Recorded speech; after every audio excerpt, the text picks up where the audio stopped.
Greetings, I'm LaShondra Little, Vice President of the South Metro Democratic Women's Council.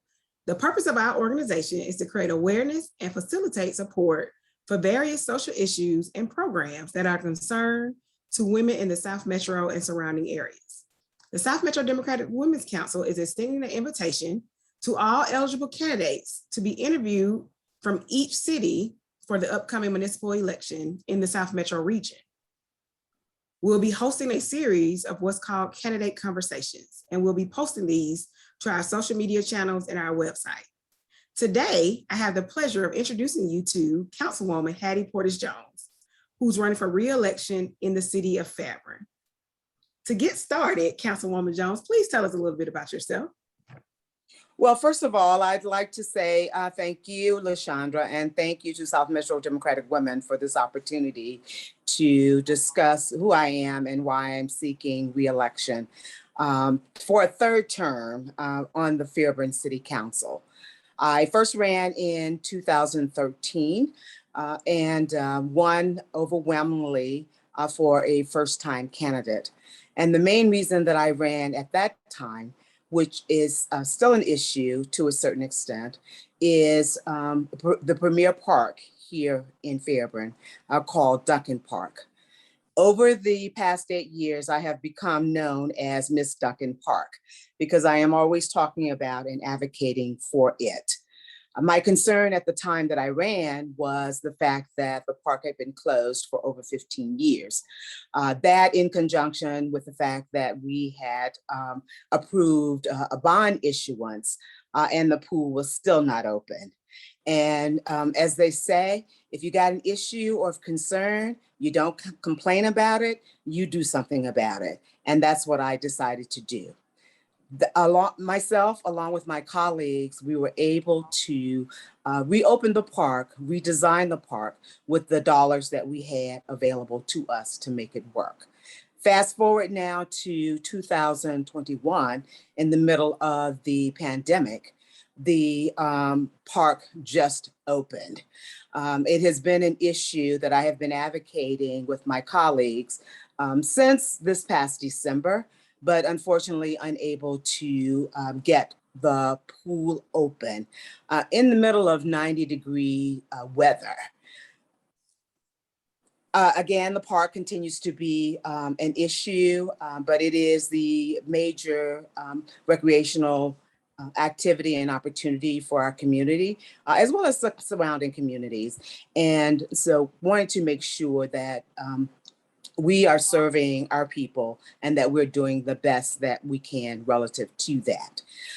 One other thing I'd like to say about myself is that I am a 25-year resident of Fairburn. Moved here in 1996, came with my husband who moved me out here. And I must say I came out kicking and screaming, okay? Because I'm an urbanite. So it took some adjusting for me here in Fairburn, but no matter where I am, where I live, I want it to be the best community that it can be.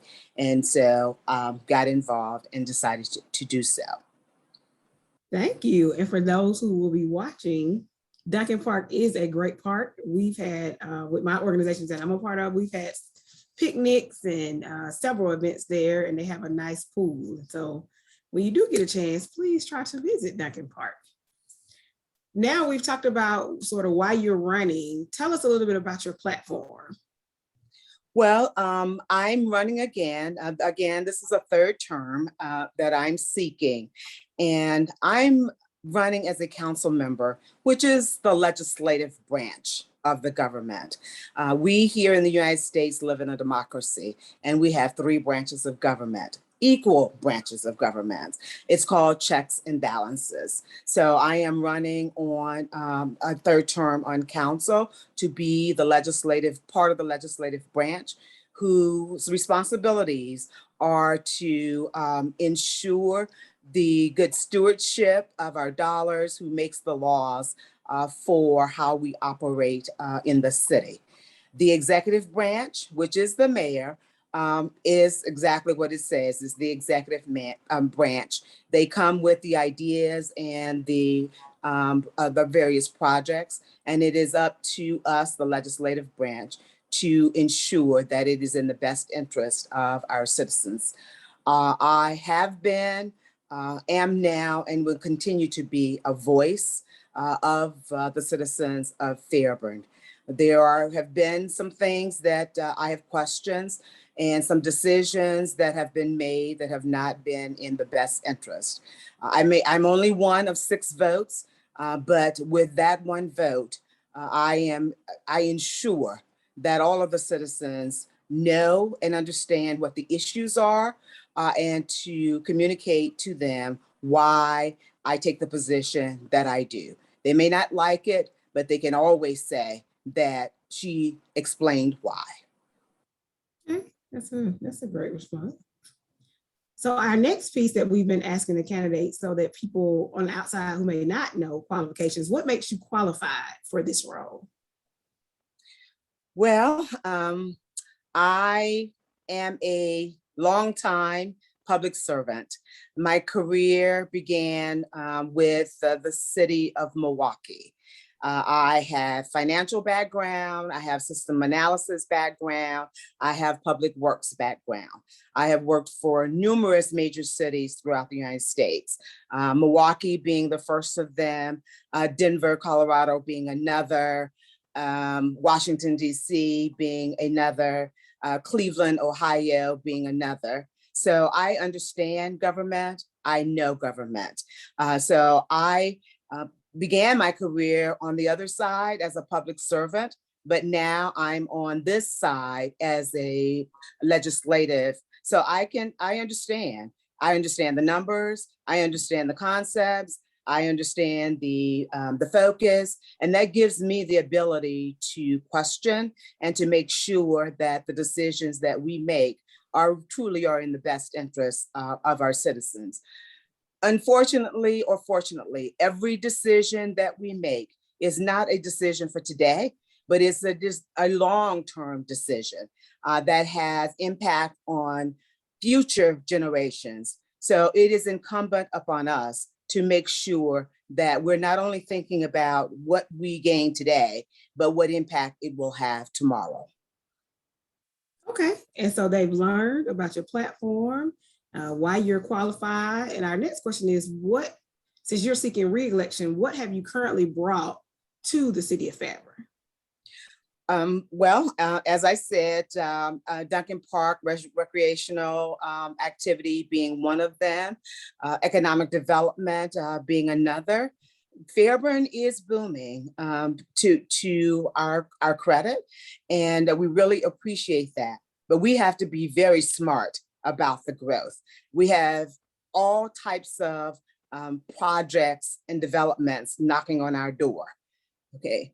And we're excited about that, but we have to be careful about those decisions that we make. For example, this past year, we have had numerous housing projects that have come before us. Some of them have been consistent with our comprehensive plan, with the economic development, and with the neighborhoods for which they want to build those projects. Others have not. And I advocated and fought hard to maintain the neighborhood uniqueness of Fairburn. Even though we are very small as a city, as a whole, we still have neighborhoods that each have its own unique character and features. So I fought hard for that. I fought hard for using the CARES Act funding and the American Rescue Plan funding for the benefit of Fairburn. There were some proposed ideas and projects that I thought were inconsistent with what it is that we should be doing. On the table right now, we just approved is using American CARES Act funding to help our residents in Fairburn, to help them with rental assistance and to help them with utility assistance. As of this moment, the rules of accessing those funds are yet to be determined, but I, along with a couple other colleagues, pushed very hard to make sure that those dollars were allocated to that particular purpose. What else have I brought to the table? Like I said, I'm the questioner.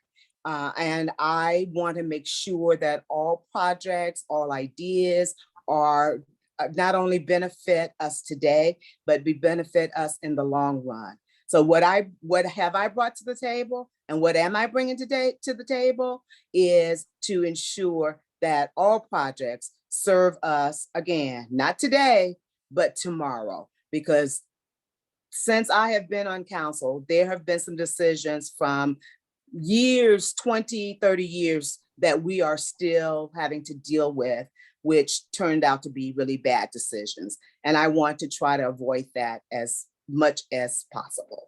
So I've been a loud voice. I've been a consistent voice. I've been a listener. And I have brought all of that to bear and to the table to achieve what it is that Fairburn has achieved thus far. Excellent. So now we have been in a pandemic for almost going on 2 years. So are there any legislative priorities that you would push or support for this upcoming year that you all are getting ready to enter into? Oh, absolutely. As I said before, we've set aside the dollars to assist our residents with a rental, mortgage, and utilities. Utilities continue to be a major issue. Fairburn is what we call a MEAG city, meaning that we run our own utility, electrical, and we get constant complaints about the cost of utilities. There are some things that we have talked about doing that haven't been done that I think would have a huge impact on that. And that is an issue that I brought forth in 2017 when I ran for reelection. And it's one I'm bringing forth now because it continues to be a problem. I'm only one vote of 6, but I try to make at least my voice heard and the issues known from the perspective of the residents as they have told them to me. What can constituents look forward to for your reelection that they're not currently receiving? So is there something that you're looking to do brand new that you're going to start? Well, yes. I am very involved nationally through the National League of Cities, and my initiatives or issues have been on the environment, energy and environment. And as you're well aware, under the Biden administration, climate change is a major issue, and infrastructure and green jobs are a major part of his infrastructure plan. And so that is what I'd like to bring to the city of Fairburn. Green jobs, well-defined, broadly defined as they are, and in more energy efficient projects and addressing climate change issues.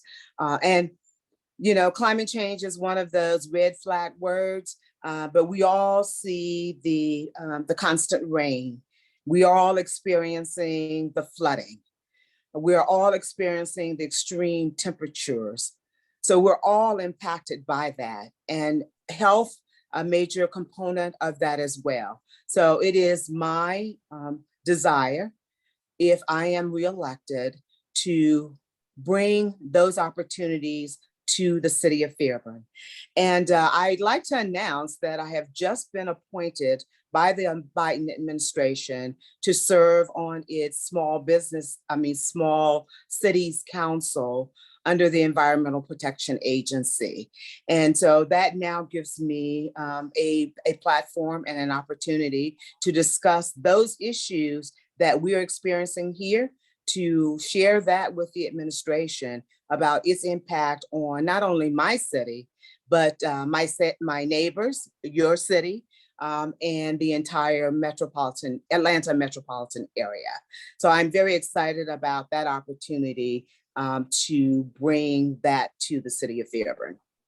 Well, congratulations on your appointment. Well, thank you. Thank you. Thank you so much. And I'm sure the residents will definitely be that will be beneficial as we are with the surrounding cities in this area now. We're becoming a little bit boxed in. Yes. So now environment is definitely something that everyone is concerned about. And I'd like to share this story is that because I was taken aback by it, quite frankly, when COVID hit and everybody's scrambling, trying to figure out what to do, how to respond to it. At the core of COVID abatement, if you will, is water. Water, something that we take for granted, but we shouldn't, because water is becoming scarce. Clean, quality water is becoming scarce. And what floored me was finding out that there were individuals right here in the city of Fairburn who had no running water. No running water, because they couldn't afford the piping that's necessary to get the lines from the street to their house, or they can't afford to pay the water bill. That's an issue. It's a personal issue for me, and it's an issue of this community. And I want to address that, whether I am on council or not, because everyone should have access to clean, quality water. How can we do anything else if we don't have water? Yeah, I definitely agree. Well, we want to make sure we're staying on time and not taking too much of your day. So our last question for you is, how can your constituents or just constituents in general get in contact with you, whether they want to volunteer, learn more about your campaign? How can they contact you? Well, my website is Hattie, Hattie, Fairburn.com. Hattie for Fairburn.com. My Facebook page, just Google my name, Hattie PortisJones. I have Facebook page. I'm on Twitter, Instagram, all the social media. And here locally, I'm on Nextdoor, which I think is a great social media opportunity because that represents my neighbors. So any of all of them, I am reachable. So please, any questions or concerns, please share that with me, reach out to me. And I still am serving on council. So if there is an issue related to my position now, please reach out to me at the City of Fairburn as well. Okay. Is there anything else you would like for constituents to know? Well, I want them to know that it has been an honor for me to have served since 2014, and I would be honored to serve another 4 years. There's still a lot of work to be done, and I hope that I have the opportunity to continue that work. And please know that I am a listener and that I want to hear from you and that I want to continue to be your voice. So please, thank you so much for the opportunity to serve you this past 4 years. And I look forward and hope that I'm able to serve you again. And thank you, South Metro Democratic Women, for this opportunity to share. So again, from us, we want to thank you for taking the time out of your busy schedule to interview with the South Metro Democratic Women's Council. This interview is very vital for the people, and it allows the community to get to know you a little more personally and become a little bit more enlightened about your platform and why you're running. Best of luck and well wishes on your campaign. Thank you so much, and thank you.